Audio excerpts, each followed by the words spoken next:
Traders Corner is proudly brought to you by IG, the specialists in CFD trading.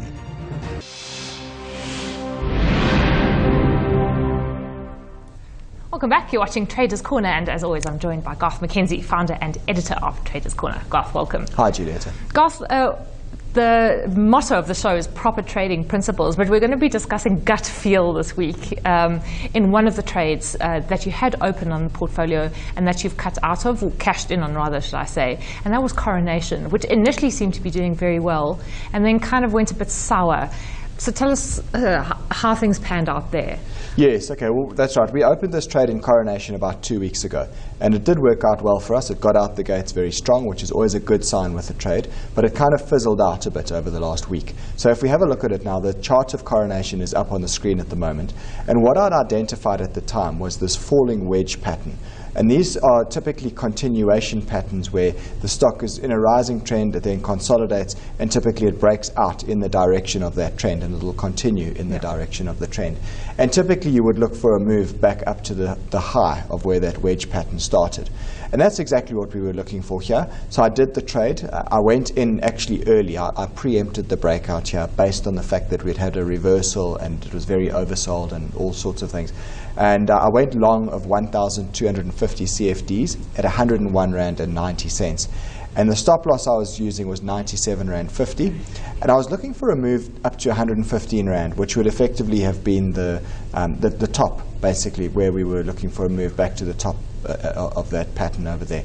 Now what you can see happened is that it rallied, and then it sort of got to the underneath of this 50-day moving average. That blue line over there is the 50-day moving average. And it reversed down on a one-day basis.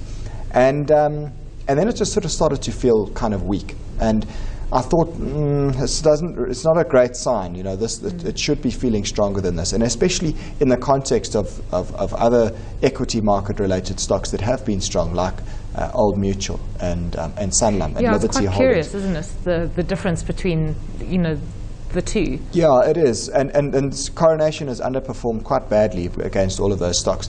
Anyway, I decided then that I should rather just take the profit and get out, because it was almost like a trailing stop loss, if you like, where I was looking for any break below the prior day's low was effectively a breach of a trailing stop loss in that case.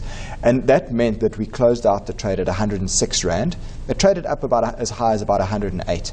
And so I closed it at 106. And as you can see, it's actually come all the way back down, and it's gone really back to our entry point since then. So I'm quite glad that we did close it when we did. We banked a profit of 4,500 Rand, which is a lot less than what I was wanting if it had gotten to our ultimate target. I guess our risk to reward ratio on this trade was probably in order of 1-to-1, or maybe even less than 1-to-1 actually, after we've closed it out. But anyway, it was a profit, and we've taken it, and in retrospect it looks like it was the right thing to have done. I mean, just gut feel very quickly before we get to the other trade, which was Naspers. Is that just experience in the market? You just think, this is not looking great, I'm just going to cut out now. Yes, that's right. It was pretty much a gut feel, the instinct there. And you know what, I could have come back here and said, well, I did this and it was completely wrong. It's gone back up. But the reality is, I don't know, something in my gut just said, get out of this trade. It's not feeling as strong as it ought to be feeling, and is not doing as well as I would like it to be doing. Yeah. Well, you still made a profit, and I suppose that includes costs. So it's not a totally terrible situation to end up with. Garth, what about Naspers? Because that seems to have almost gone to the level that you wanted to. Are you still in the trade though? No, we've also taken profits on this one, and here I also actually cut slightly early on this one, but I'm glad I did.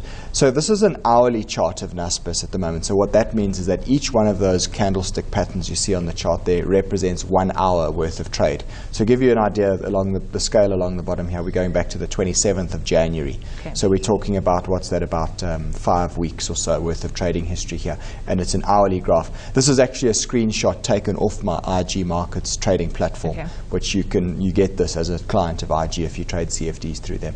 Right, so what I was looking at was this falling wedge pattern, and the breakout through the top of that falling wedge pattern was then the buy signal. And in the same as what I was looking for with Coronation before, typically a wedge pattern like this, a falling wedge, will rally back up to the previous high. And I went long on the basis that the wedge had broken out. I went long of 170 CFDs at 1,643 Rand. Stop loss was 1,618 Rand. And the target was 1,740. Now it rallied, it looked very, very good. You can see this was our risk to reward ratio, the risk represented by the red block, and the reward or the potential reward represented by the green block. And the stock got out to the gates with a great start. Within 2 days, pretty much, we had almost reached our target, or we had gotten very close to our target. And then it started to sort of begin to look as if it was faltering here. We had candle patterns with quite long tails to the upside, which implied that there was some selling pressure beginning to emerge. And I felt that we had got approximately 90% of the move that we were looking for, if I was to look at the ultimate target. And I thought, well, that's probably good enough. 2 days, we 90% of the way there. Let's actually take that profit. So I sold out at 1,727 Rand. And that's worked out nicely for us. We banked a profit of just over 13,000 Rand after taking all costs into consideration. And what you can see since then is that the share's really been bumbling along between sort of 1,680 and 1,720. You may very well find that this is still lining itself up for another break to the upside. This could actually be a triangle that's busy forming here right now. So we'll need to monitor this in the days ahead and see. But really, I was quite happy to take that profit, given that we had gotten 90% of the move we were looking for within 2 days anyway. But would you maybe look to re-enter that trade at some point if it does sort of set up another kind of base in which you could probably launch yourself? I think possibly. It's interesting to see what's happening over here on the right-hand side of that graph now. There's quite possibly a triangle that might be forming now. So maybe we look to buy into that triangle for another attempt at the top and potentially a break to new highs here. It is something I would look to re-enter. And just to talk to your point there a moment ago about knowing when to sell, I mean, that is by far and away for me the hardest part of trading, knowing when to sell, because you've always got this challenge of either selling too early or waiting and then selling too late. Yeah. And you're right, the saying goes that you should run your profits and cut your losses. But then there's a counter saying to that, which is that nobody ever got poor taking a profit. So, what do you believe? And I suppose, we've done well on this show generally by taking profits when we've had them. And I guess we stick to that kind of philosophy. Okay, the next trade this week is a pairs trade, and my heart has sunk to my boots because I know I should know it by now. You've done it enough times on the show, and yet I always feel confused at the thought of a pair trade. So the floor is open to you, Garth, to tell us why you're doing a pairs trade, and hopefully you'll explain it to us. Yeah, all right. I understand that pairs trades are quite difficult for people to get their heads around generally. So I'm going to try and explain this in the most simple terms that I possibly can.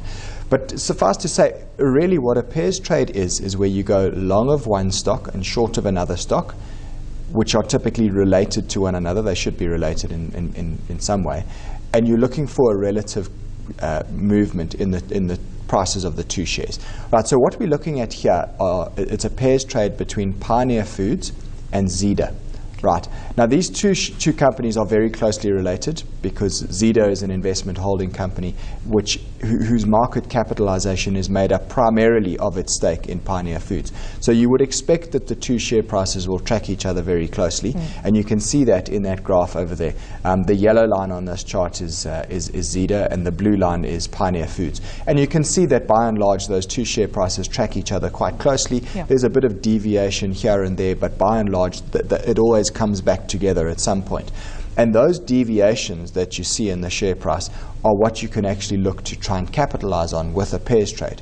So when one of the two shares becomes overvalued relative to the other, then you can actually put a pairs trade on in order to look for that gap to close. Okay. So we'll delve into that in a little bit more depth in a moment. But if we just have a look quickly here. Now, this is a table which I got off the Zeder company website this morning, the 3rd of March, and this tells you exactly what the sum of the parts value is for Zeder. And there you can see, notice Pioneer Foods makes up 72.4% of the market cap of Zeder.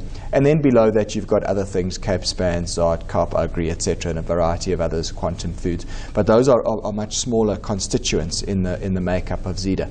But the point I want to make is that the fact that Pioneer Foods makes up such a large portion of Zeder's market capitalization implies that those two share prices should track each other very, very closely. Yes. And any deviation that you see in the share prices from one another ultimately does lend itself to a pairs trade where you can try and capture the likelihood of the ratio moving back in line. Okay, well, tell us what you're going long of and what you're going short of then. All right, well, let's look at this graph now. Okay, now this is the relative graph of Pioneer Foods versus Zeder. The way you construct this graph is you take the share price of Pioneer Foods and you divide it by the share price of Zeder. Okay. And what you can see is that it oscillates between the ratio of approximately 18.5 at the bottom end and 22.3 at the upper end.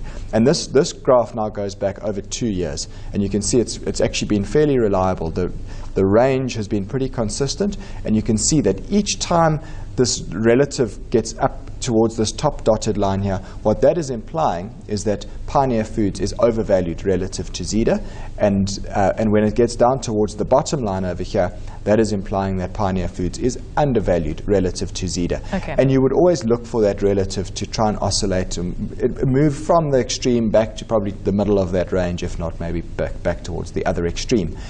And now that movement from that ratio at the bottom, 18.5 up to 22.3, I mean, that implies about a 15% average deviation between the two share prices. All right. And obviously these movements away from the average imply that there are trading opportunities. When it gets up towards the top here, like it is at the moment, what you would look to do then is go short Pioneer Foods and long Zeder in the effort to try and get that ratio to then come back down, and you would look to bank your profit if the ratio comes back down into the middle of the range or towards the bottom end of the range here. And conversely, if we ever got to a situation at the bottom here, then you would want to go the other way around. You would want to go long Pioneer Foods and short Zeder. Okay. But right now where we sit at the moment is that the ratio is sitting up here around about 22.3, right at the top of that relative chart. So what we're going to do now is we're going to enter a pairs trade whereby we go short Pioneer Foods and long of Zeder. Okay. All right.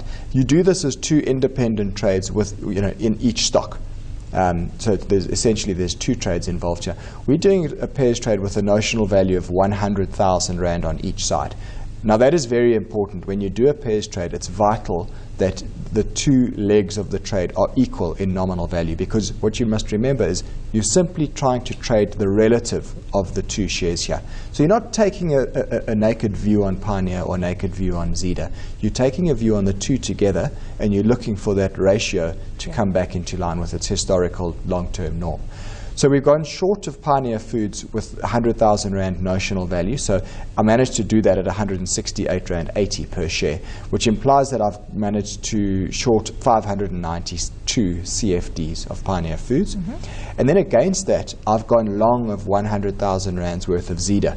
And Zeder at the time was trading at 7 Rand 54. So if you work that out, it comes out at 13,262 CFDs. And that implies that I'm long 100,000 Rand on the one side and short 100,000 Rand on the other side. It means that my ratio, Pioneer Foods divided by Zeder at the time that I did this trade, was 22.39, which remember was right at the top of the range of that chart that I just showed you.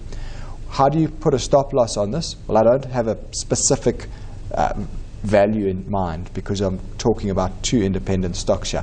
But what I will do is if this trade moves 6,000 Rand against us, then I'll look to close it out. And 6,000 Rand is roughly just over 2% of the value of our portfolio. Okay, so you've actually just worked out, that value. And then Garth, I know you want to stress that you might not make a profit on both sides. You might only make a profit on one side of the trade. Is that okay? Absolutely fine.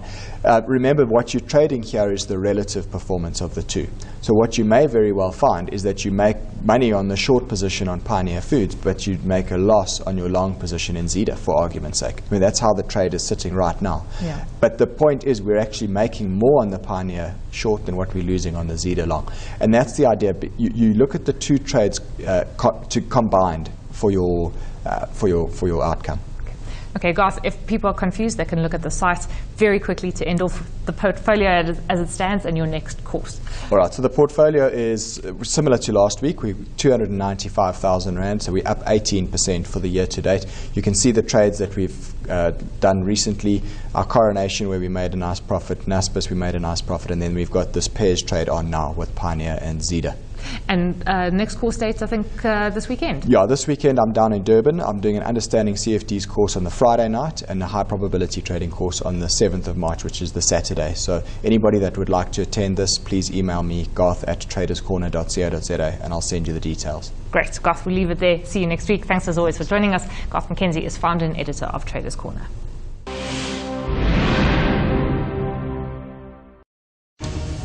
Traders Corner is proudly brought to you by IG, the specialists in CFD trading.